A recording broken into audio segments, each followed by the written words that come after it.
설명제를 앞두고 있습니다. 여러분 복 좋아하세요? 싫어하는 분 아무도 없죠. 이번에 선교지를 가보니까 몇 나라를 이렇게 다녔는데요. 세계 각국 모든 사람들이 복을 좋아하는구나. 베트남 같은 나라에서는 오늘부터 이제 떼 명절이 시작된다 그러는데 한 달 전부터 이 설날을 준비하더라고요. 곳곳에 조형물들 세워진 거, 그 다음에 플래카드 붙은 것 보니까 사방에 복입니다. 그래서 참 이 사람들 복 좋아하구나. 그런데 우리나라도 못지않죠. 우리가 새해 복 많이 받으세요, 또 새해 복 많이 누리세요, 또 새해 복 많이 나누어주세요, 그런 얘기들 가지고 우리가 지금 인사를 하고 있습니다만은 새해 복 많이 받으세요 이 정도로는 만족을 못하고 어떻게 인사를 합니까? 새해 복 많이 터지세요, 이렇게 인사를 합니다. 우리도 그렇게 인사할까요? 새해 복 많이 터지십시오 한번 인사합시다. 새해 복 많이 터지십시오. 복 자체는 좋은 거니까요. 정말 복 받는 거 싫어하는 사람 아무도 없습니다. 그런데 오늘 본문을 보면 진짜 복을 받고 누리고 복을 나눌 수 있을 만큼 복이 터진 사람, 어떤 사람인가 말씀을 통해서 확인합니다. 어떤 사람일까요? 본문을 보면 자기 소망을 하나님께 두는 사람, 복 받을 뿐 아니라 복이 터진 사람이다. 나누어 줄 만큼 복 터진 사람이다. 그렇게 기록하고 있습니다. 오늘 본문에 기록된 이 소망이란 단어가 참 중요한데, 하나님께 소망을 둔다, 그런 사람 복 터진 사람이라고 그랬죠. 근데 이 소망은 히브리어로 세베르라고 하는 단어입니다. 이 소망이란 단어는 사실 들으면 들을수록, 묵상하면 묵상할수록 정말 좋은 단어입니다. 근데 성경을 보면 이 소망이란 단어와 함께 비슷한 의미로 희망이란 단어도 함께 이렇게 혼용되어 가지고 나오죠. 둘 다가 무엇인가를 바라는 것을 의미하는 단어입니다. 근데 성경에는 가만히 보면 이 희망이란 단어보다도 소망이란 단어가 한 서너 배는 많이 나옵니다. 신약 성경만 하더라도 50번 이상 소망이란 단어가 더 많이 나오는데요. 두 단어가 비슷한 의미인 것 같은데 무슨 차이가 있을까요? 학자들 사이에는 별로 차이가 없다, 그렇게 봅니다. 그런데 우리 목회자들 사이에는 이런 구분을 합니다. 희망은 여기저기가 좀 막혀 있지만 그래도 어딘가 한두 곳 길이 열려 있는 그런 상황을 표현할 때 사용하는 단어가 희망이란 단어입니다. 그래서 열심히 인간적으로 노력하면 돌파구가 열리는 상황을 희망적이다, 이렇게 표현을 하죠. 반면에 소망은 완전히 철저히 모든 것이 차단되고 막혀가지고 방법이 전혀 없을 때, 인간적으로 손을 쓸 수 있는 그 길들이 전혀 보이지 않을 때, 하늘에서 뭔가 뚝 떨어지거나 땅에서 뭔가 불쑥 솟아오르는 이 기적이 일어나야만 하는 상황일 때에 소망을 가지라, 그렇게 말한다는 겁니다. 이건 목회자들이 구분하는 그런 구분입니다. 사방이 꽉 막히고 기가 막힌 웅덩이에 빠져서 아무 방법이 없을 때에 오직 하나님만 바라보는 상황을 소망을 가져야 될 상황이다, 그렇게 구분하는 겁니다. 실제로 성경을 보면 사방이 꽉 막힌 상황을 겪으면서 나는 오직 하나님께만 소망을 둔다, 그렇게 표현한 인물 여럿 있습니다. 그 중에 대표자 한 사람 든다면 예레미야 선지자입니다. 선지자 예레미야는 눈물의 선지자, 그런 별명을 가지고 있지 않습니까? 법치 질서가 완전히 무너지고 황폐함으로 미래에 대한 기대가 완전히 깡그리 사라져버린 그 조국의 현실을 앞에 놓고 눈물 흘리며 기도했던 선지자가 예레미야입니다. 조국이 맞이한 참담한 현실 앞에, 아무런 회복할 기미가 없는 그런 상황 앞에 예레미야는 서서 예레미야 애가 3장 21절과 21절에서 이렇게 고백하죠. 이것을 내가 마음에 담아두었더니 그것이 오히려 나의 소망이 되었사오면 여호와의 인자와 긍휼이 무궁하심으로 우리가 진멸되지 아니함이니이다. 여러분, 우리가 삶을 살다 보면 중요하게 깨닫는 진리가 있습니다. 소망을 어디에 두느냐에 따라 사람의 행동이 달라질 수 있습니다. 아무리 사방이 꽉 막히고 위도 막히고 아래로도 들어갈 구멍이 없는 그런 상황이 생겼을 때에 소망을 어디 두느냐에 따라서 사람의 태도가 달라지고 표정이 달라집니다. 말이 달라집니다. 그리고 궁극적으로 추구하는 목표가 달라질 수 있습니다. 예레미야나 또 오늘 본문을 기록한 시편 기자는 우리를 향해 뭐라고 합니까? 전능하신 하나님께만 소망을 둘 때 진짜 복 있는 사람이다. 그렇다면 진짜 복 있는 사람 되기 위해서 하나님께 소망을 두는 사람은 어떻게 살아갈까요? 질문할 수가 있죠. 여기에 대한 대답은 이것입니다. 하나님께 소망을 두는 사람은 첫 번째로 하루를 살아도 내 존재의 근거는 전능하신 하나님께 있다. 그 의식을 가지고 살아가는 사람이에요. 내가 존재하는 근거가 하루를 살아도 하나님께 있다. 그렇게 생각하고 사는 사람, 하나님께 소망을 두는 사람입니다. 일반적으로 예수 믿지 않는 사람들 가지는 소망의 근거를 여러분 잘 알고 계시죠? 대부분 세상에 존재하는 사람들이 세상에 존재하는 그 무엇에, 쥐었다가 사라져버릴 그 무엇에 집중하며 삽니다. 대표적인 거 다 그런 것은 아니지만 많은 사람들이 물질에 소망의 근거를 둡니다. 돈을 얼마나 가졌나에 따라서 사람들을 평가하고 성공과 실패를 판단하고 소망이 있다 없다 그렇게 판단해 버립니다. 물질이 신이 되어가지고 의식과 삶을 지배하고 물질에 소망을 두고 생활하는 거, 그게 세상 사람들의 많은 의식의 질서이죠. 그래서 대부분의 사람들이 물질에다가 자신의 영혼까지, 내세까지 책임질 것이라는 그런 확고한 신념을 가지고 살아가는 안타까운 모습을 보여줍니다. 전기 자동차를 만들고 세계에 보편화시키고 또 우주에 사람이 살 수 있도록 우주에 사람이 사는 빌리지를 건설하는 그 목표를 가지고 지금 살아가는 기업인 한 사람 있죠. 일론 머스크라는 사람입니다. 테슬라라는 기업의 CEO이죠. 근데 이분이 한 언론과 인터뷰하는 걸 제가 유심히 본 적이 있습니다. 이런 얘기를 하더라고요. 아무리 돈이 많아도 어쩔 수 없는 감정이 하나 있대요. 그게 뭐냐? 외로운 감정이랍니다. 외로운 감정. 아주 철학적인 얘기를 하더라고요. 가끔 우주선 로켓 관련 작업을 혼자 하고 있을 때 작은 집에서 머무는데 그때 옆에 강아지마저 없을 때는 진짜 외롭다. 그렇게 얘기를 하더라고요. 아무리 뭔가를 많이 가지고 있어도 채워줄 수 없는 그 무엇, 하나님만이 채워주셔야 될 인간의 허기진 공간이 있다 하는 그 말로 들렸습니다. 수많은 사람들이 세상이 제공하는 것에 소망을 둡니다. 어떤 사람들은 권력을 갖기 위해서 필요하지만 거기에만 목을 매죠. 조금이라도 더 높은 자리에 가기 위해서 자신의 인격도 팔아먹고 다른 이들의 인격도 아주 쉽게 짓밟아버리는 그런 모습 봅니다. 그러면서 자신의 삶의 소망은 권력에 있다. 말은 그렇게 하지 않지만 그런 삶을 보여줍니다. 자, 이것뿐일까요? 여러 가지 얘기할 수 있는데, 자, 문제는 무엇이냐 하면 이런 세속적인 가치관이 교회 안으로도 들어와서 우리 성도들의 가치관을 뒤흔들고 있다. 이게 문제죠. 세상의 가치가 성도들의 의식마저 뒤흔드니까 순간적으로 우리 까딱 잘못하면 쓰러집니다.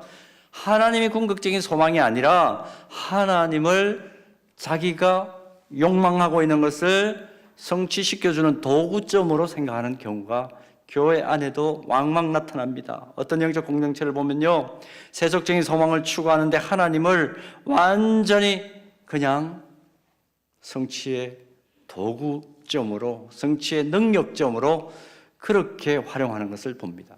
자, 그런데 오늘 본문 5절 다시 한번 보십시오. 우리 같이 한번 봉독하겠습니다. 본문 5절 봉독할까요? 야곱의 하나님을 자기의 도움으로 삼으며 여호와 자기 하나님에게 자기의 소망을 두는 자는 복이 있도다. 왜 하나님께만 소망을 두는 사람이 진짜 복 터진 사람일까? 6절에서 10절을 읽어야 더 확실하게 이해가 갑니다. 이유가 설명이 되어 있습니다. 본문 6절에서 10절 우리 함께 천천히 좀 읽겠습니다. 천천히 묵상하시면서 읽고 하나님이 어떤 분이신가를 한번 정리해 보았으면 좋겠습니다. 천천히 봉독합니다. 여호와는 천지와 바다와 그 중에 만물을 지으시며 영원히 진실함을 지키시며 억눌린 사람을 정의로 심판하시며 줄인 자들에게 먹을 것을 주시는 이시로다. 여호와께서는 갇힌 자들에게 자유를 주시는도다. 여호와께서 맹인들의 눈을 여시며 여호와께서 비굴한 자들을 일으키시며 여호와께서 어인들을 사랑하시며 여호와께서 나그네들을 보호하시며 고아와 가부를 붙드시고 악인들의 길은 굽게 하시는도다. 시온아, 여호와는 영원히 다스리시고 내 하나님은 대대로 통치하시리로다. 할렐루야. 아멘. 여러분, 세상을 살아가면서 하나님 외에 자신 있게 나는 이런 도움을 너에게 줄 수 있는 사람이야, 그렇게 말하는 사람을 만나본 적이 있습니까? 아마 사람들 가운데 그런 사람 한 분도 없을 거예요. 30대에 남편을 여의고 혼자 되셔서 3남매를 키운 권사님 한 분을 신방을 했습니다. 이 본문을 읽었어요. 천천히 읽고 말씀을 나누려고 했는데, 근데 이 본문을 읽는 과정에서 권사님이 그냥 우십니다. 말씀을 읽는 과정에 9절에 기록된 고아와 과부를 붙드시며, 이 말씀에 붙잡힌 것 같아요. 은혜를 받으셨습니다. 말씀 다 읽고 권사님께서 뜨거운 눈물을 흘리시면서 그럽니다. 목사님, 오늘 이 말씀은요, 내가 경험한 말씀이에요. 내가 경험한 말씀이에요. 바로 나를 향한 말씀이에요. 하나님께서 나를 붙드셨고 우리 아이들을 붙드셔서 내가 오늘 있어요. 하나님은 분명히 살아계시고 나를, 우리 아이들을 사랑하시는 하나님이세요. 얘기를 듣는 순간에 전율이 흘렀습니다. 무슨 설교가 더 필요하겠습니까? 사랑하는 여러분, 하나님께 소망을 두는 인생은 절대로 세상 사람들 앞에서 비굴하게 손 비비지 않는 인생을 삽니다. 저는 이 말씀을 그렇게 요약하고 싶어요. 하나님께 붙들린 인생은요, 절대로 세상 사람들 앞에서 비굴하게 손 비비는 일 일어나지 않을 것입니다. 온 세대가 함께 모이는 토요 새벽 기도회, 온토세라고 우리가 부르죠. 온토세 때마다 우리 사랑하는 서현의 미래 세대들을 축복하면서 제가 때때로 그렇게 축복하며 기도할 때가 있어요.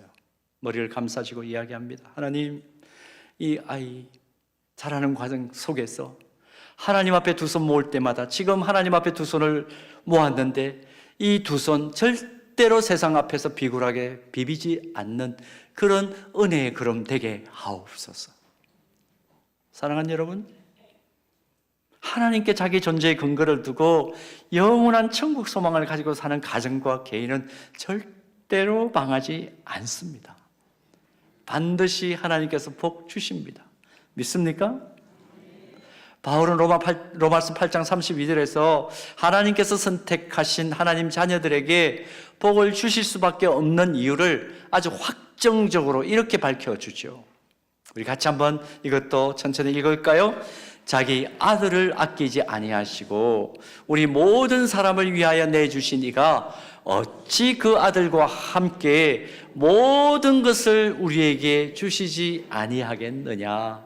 아멘. 믿습니까?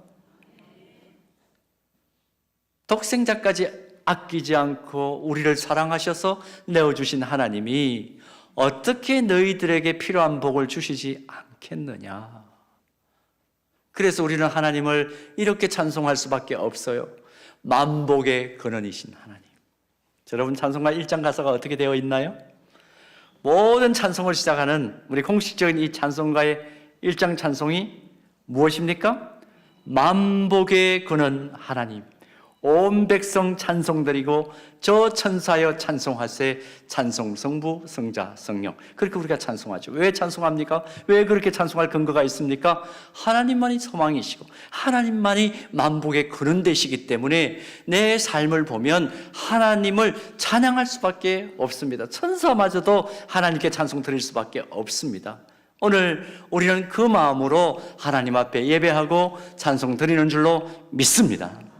여러분, 혹시 가족들 가운데 아직까지도 이 진짜 복 터지는 상황을 모르는 분들 계세요? 그분들의 마음과 입술까지도 온 정성을 다해서 만복의 근원 하나님, 온 백성 찬송 드리고 찬송할 수 있게 해달라는 마음으로, 또 내가 하나님께만 소망을 겁니다. 만복의 근원이신 하나님, 나에게 이 설명절에 꼭 필요한 복을 우리 가정에, 우리 가족들에게 주시옵소서. 하는 그 마음으로 우리 두 손 들고 일절 찬양, 일장 찬양 우리 다 같이 한번 할까요? 나에게 또 우리 가족들에게도 또 우리 모든 열방의 백성들이 만복에 거는 하나님을 찬양하고 소망 둘 수 있는 그런 상황으로 인도하여 달라고 우리 같이 한번 찬양하겠습니다. 만복의 근원 하나님 온 백성 찬송 우리 두 손 들고 찬양합시다. 저 천사여 찬송하세 찬송 성부 성자 성령 아멘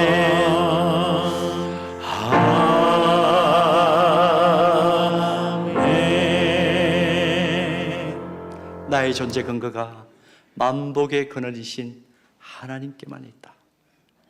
그러므로 나는 하나님께만 소망을 두는 그런 인생 살리라. 오늘 새롭게 결심하는 출발점이 이 예배의 자리가 되기를 주님의 이름으로 축복합니다. 자, 그런가 하면 또 하나 하나님께서만 소망을 두는 사람은 이런 사람이에요. 하나님께서 행하신 일들을 기억하고 그 일들이 내 삶의 현실 속에도 동일하게 일어나는 것을 경험하며 사는 사람. 요약하면 이런 얘기입니다. 성경에 기록된 기적이 바로 나의 기적인 것을 경험하며 사는 사람. 하나님께 소망을 둔 사람입니다. 본문 5절 상반절을 보면 야곱의 하나님을 자기 도움에 삼으며 자기의 도움으로 삼으며 이런 말씀이 나옵니다. 야곱이 왜 나올까? 야곱은요, 성경 신학적으로도 그렇고 기독교 역사적으로도 그렇고 야곱이 야복 강가에서 하나님의 사자와 씨름하면서 이름이 바뀌었죠. 뭘로 바뀌었습니까? 이스라엘로 바뀌었습니다. 그리고 유대 공동체는 그 이후부터 나라의 이름을 무엇으로 쓰고 있습니까? 이스라엘이라는 이름을 씁니다. 그리고 하나님의 자녀로 선택받고 그리스도를 믿는 자녀들을 기독교 역사 속에서는 뭐라고 부르냐 하면 영적 이스라엘 백성이라 그렇게 부릅니다. 그래서 야곱은 이스라엘의 공동체의 역사일 뿐만 아니라 영적 이스라엘 백성들의 대표로 그렇게 인식되는 인물입니다. 그래서 성경을 보거나 기독교 역사를 보면 야곱의 이름을 떠올릴 때에는 야곱 개인을 지금 생각하는 것보다도 하나님이 주권적으로 역사하시는 사람들을 떠올릴 때 혹은 공동체를 떠올릴 때에 이 야곱이라는 이름을 사용합니다.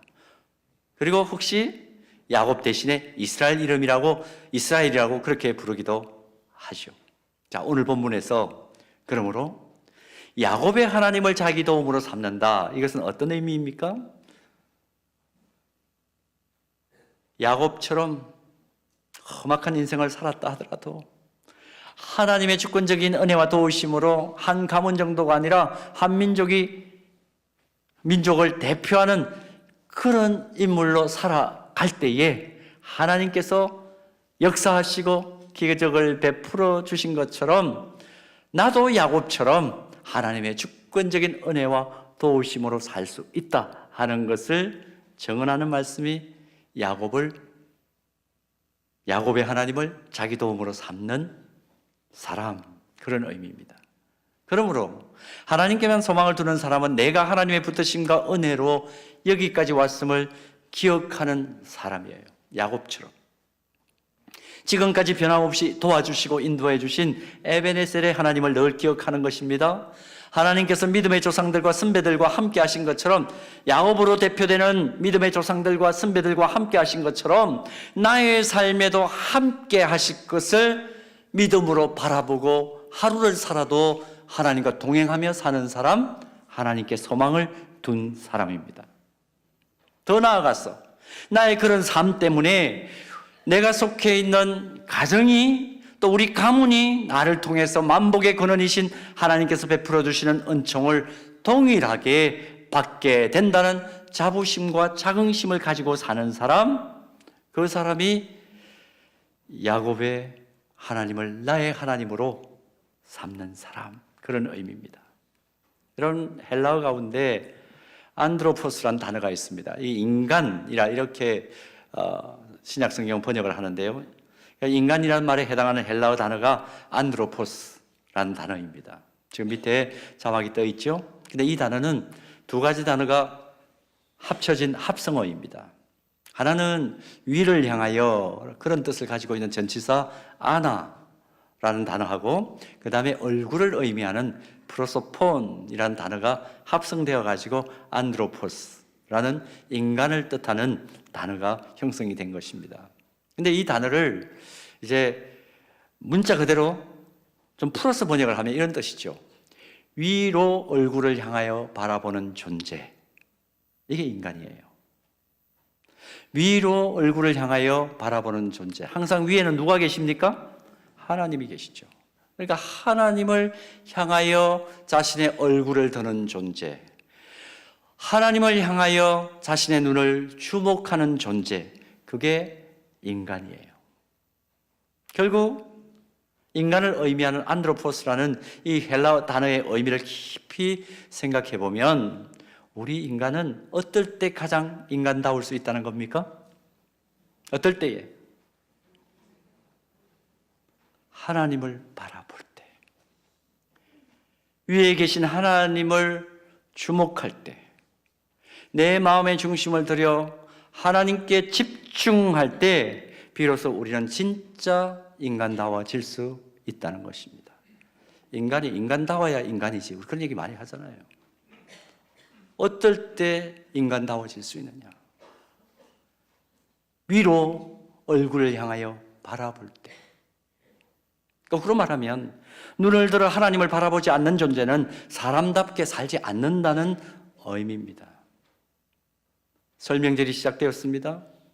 대부분의 가정들이 온 가족이 함께 모여 기쁨을 나누고 새해 복을 비는 아름다운 가족 모임을 가질 것이 분명합니다. 그렇지 못한 분들은 마음의 그리움을 가지고 그 그리움을 달래면서 아마 설명절을 보내시게 되겠죠. 각 가정들마다 모이면 어떻게 합니까? 어떻게 하면 이 명절을 기쁨으로 보낼까? 집안의 어른들은 어떻게 하면 우리 자녀들 마음을 즐겁게 할까? 우리 자녀들은 어떻게 하면 우리 부모님들과 어른들의 마음에 기쁨을 주고 그 얼굴에 웃음꽃이 피어나게 할까? 모든 관심이 거기에 집중되어 있을 것입니다. 그렇게 명절을 우리가 기쁨과 감사로 보내는 것이죠. 자, 문제는 그렇게 기쁨과 감사의 명절을 보내고 명절이 끝나고 다시 일상으로 돌아옵니다. 그러면 그 기쁨과 감사가 계속해서 유지가 됩니까? 대부분이 그렇지 않죠. 물론 새로운 삶의 활력소는 얻을 수 있지만 돌아와 보면 우리의 삶은 또다시 팍팍한 여러 가지 면모를 그대로 가지고 있습니다. 명절 전에 불평하고 불만했던 현실은 그대로이고 헝클어진 상황 속에 내버려 두었던 일감들은 여전히 우리를 숨막히게 할 것입니다. 그러나 아무리 현실이 변한 것이 없고 여전히 나의 땀이 필요하고 눈물이 필요한 그런 팍팍한 현실이라 할지라도 우리가 그 상황 속에서도 새 힘을 가지고 살아갈 수 있는 길은 어디에 있습니까? 여전히 우리가 복을 받으면서 복이 터진 인생이 되어가지고 복을 나누어주는 그런 하나님의 사람으로 살아갈 수 있는 길은 어디에 있습니까? 소망의 하나님을 그 자리에서도 여전히 바라보는 것입니다. 그래야 새롭게 전진할 수 있는 힘과 지혜를 강구할 때마다 얻을 수 있고 새날을 살아갈 수 있는 힘이 우리에게 생길 뿐만 아니라 복의 통로로 우뚝 설 수 있는 그런 은혜가 임하는 것입니다. 이번 주간에 급한 일이 좀 있어가지고 택시를 잡으려고 길거리에서 막 애를 썼던 적이 있습니다.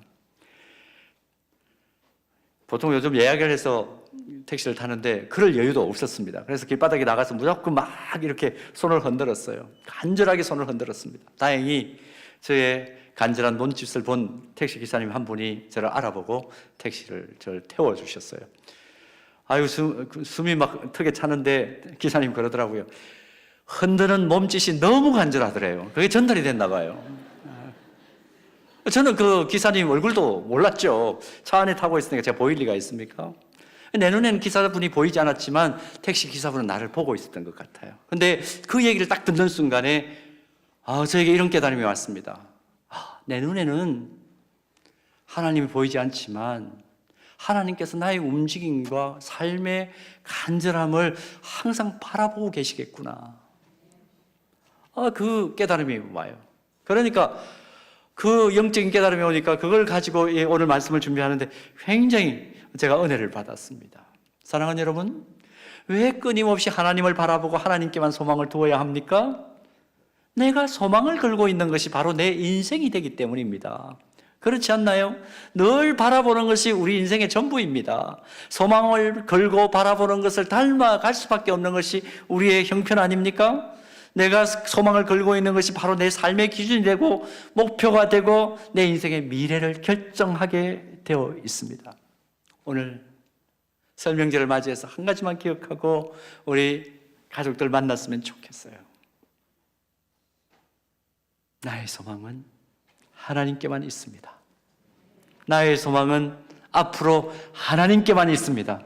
그렇기 때문에 하나님을 닮아가고 하나님께서 복 터지게 하시겠다 하셨사오니 소망을 하나님께 걸 때에 하나님 복을 허락해 주셔서 나 혼자만 가지고 누리는 것이 아니라 그 넘치는 복을 나누어 줄 수 있는 그런 복된 사람으로 나를 우뚝 세워 주옵소서.